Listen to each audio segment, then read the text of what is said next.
5 ऐसी मिस्टेक्स जो कि 99% बिगनर फ्रीलांसर्स कर रहे हैं अपवर्क पे और उन्हें ये आइडिया तक नहीं है कि वो ये मिस्टेक्स कर रहे हैं या उनकी ये जो गलतियां हैं ये उनको कहां से कहां ले जाएंगी। क्या बात कर रहे हैं? और लास्ट वन ऐसी है कि जिसकी वजह से आपकी प्रोफाइल सस्पेंड हो सकती है permanently. Welcome to day 6 of 30 days Upwork challenge. और आज की इस वीडियो में हम बात करेंगे उन 5 मिस्टेक्स की जो कि न्यू फ्रीलांसर्स और एक्सपर्ट भी अक्सर ये गलतियां कर जाते हैं। सबसे पहली जो मिस्टेक है वो टाइटल और डिस्क्रिप्शन को कॉपी करना। अब बहुत सारे बच्चे ऐसे हैं जो कहेंगे कि सर हमने तो टाइटल डिस्क्रिप्शन कॉपी किया था, कुछ भी नहीं हुआ। होता कुछ भी नहीं है। होता क्या है कि ये प्रोफाइल अपवर्क आपकी रैंक नहीं करता और आप अपनी आसानी के लिए बच्चे क्या करते हैं कि गए अपवर्क पे सर्च किया, अपनी स्किल के रिलेटेड जो टॉप पे प्रोफाइल्स आ रही हैं उनका टाइटल कॉपी किया, उनकी डिस्क्रिप्शन कॉपी की और उनको अपनी प्रोफाइल में चेप दिया और सोचने लगे कि भाई हम भी जिस तरह वो फर्स्ट नंबर पे रैंक कर रहे हैं या फर्स्ट पेज पे रैंक कर रहे हैं, इन टाइटल और डिस्क्रिप्शन के सर पे हम भी फर्स्ट नंबर पे रैंक कर देंगे। तो मेरे भाई ये कभी भी नहीं हो सकता।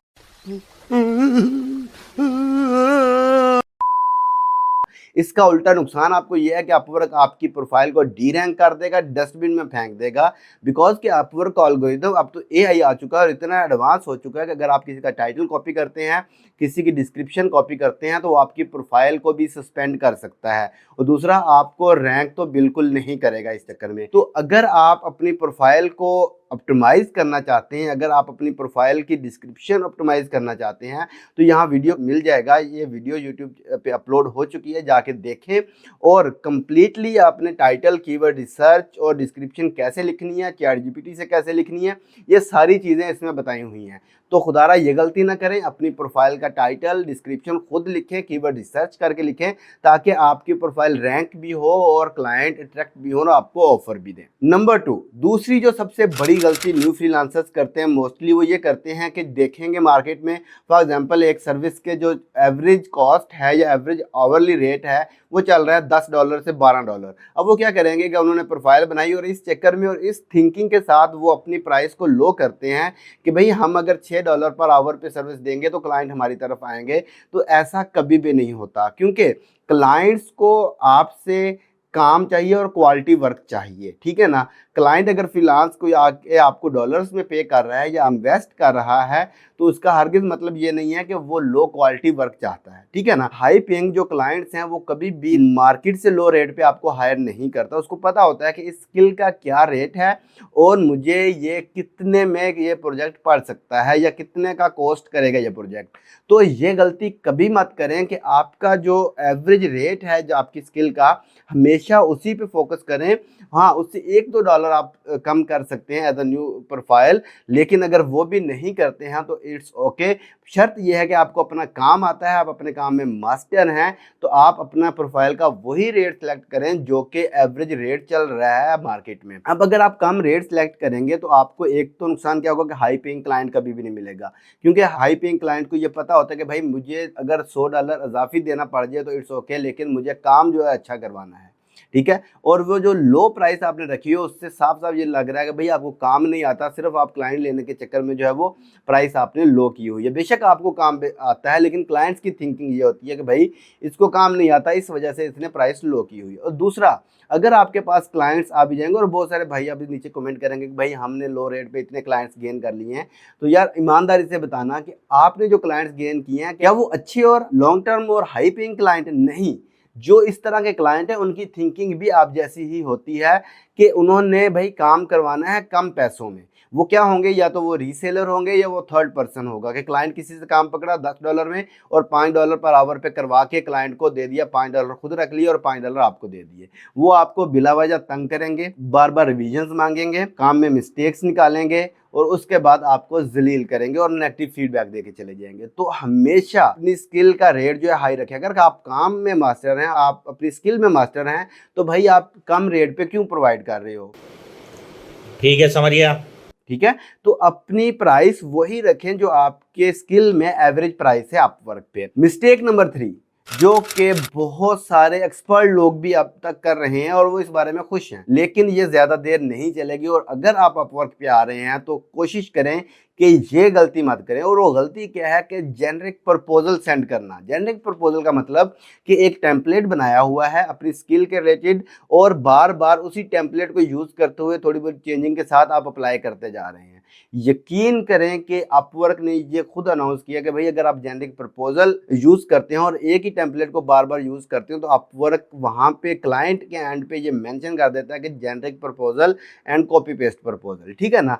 तो ये गलती आपने नहीं करनी। बेशक अपने प्रपोजल को आप चैट जीपीटी से लिखवाएं, जिसके बारे में मैं वीडियो डिटेल से बना चुका हूँ कि चैट जीपीटी से कैसे लिखवाना है और आपने खुद से किन पॉइंट्स को देखते हुए अपना प्रपोजल लिखना है अपवर्क जॉब्स के लिए। तो अगर आपने वो वीडियोस नहीं देखी तो जाके देख लें। और खुदारा ये गलती आपने नहीं करनी, आपने टेम्पलेट कॉपी पेस्टेड प्रपोजल को यूज़ नहीं करना। थोड़ी सी मेहनत करें, 15 से 20 मिनट की वीडियो है वो देख लें और चैट जीपीटी की हेल्प से प्रपोजल लिखवा लें बेशक, लेकिन जेनरिक प्रपोजल ना यूज़ करें। अब इसका नुकसान आपको क्या होगा कि आपका जो जेनरिक प्रपोजल है एक तो वो अकॉर्डिंग टू द जॉब नहीं होगा।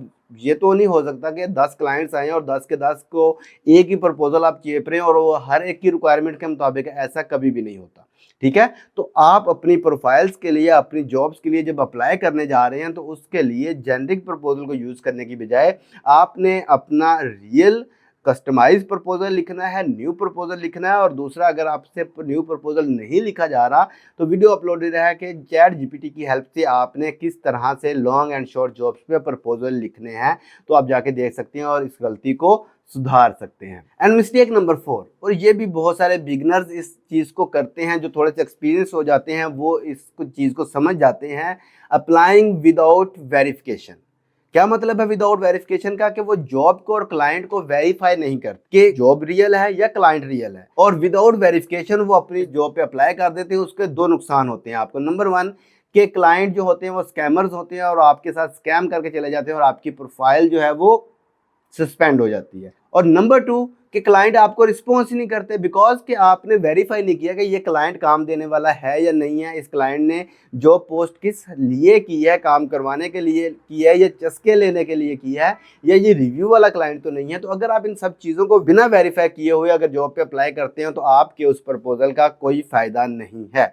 तो जॉब वेरिफिकेशन और क्लाइंट वेरिफिकेशन को किस तरह से सीखना है, वीडियो अपलोडेड है, जाके आप इसी लिस्ट में देख सकते हैं। और क्या चाहिए आपको? नंबर 5 मोस्ट इम्पोर्टेंट मिस्टेक है आपकी, जो कि आपने हरगिज किसी भी सूरत में नहीं करनी, बिल्कुल रिस्क नहीं लेने का है। और वो ये है कि क्लाइंट्स को अपना ईमेल और कॉन्टैक्ट डिटेल शेयर करना इनबॉक्स में या प्रपोजल में, ठीक है। या फिर क्लाइंट्स को आउट ऑफ द अपवर्क लेके आने के लिए कोई भी मैसेज करना, वो अगर अपवर्क पे इनबॉक्स में करेंगे तब भी अपवर्क डिटेक्ट करेगा, अगर ईमेल शेयर करते हैं तब भी डिटेक्ट करेगा, अगर फ़ोन नंबर शेयर करते हैं तब भी डिटेक्ट करता है, ठीक है।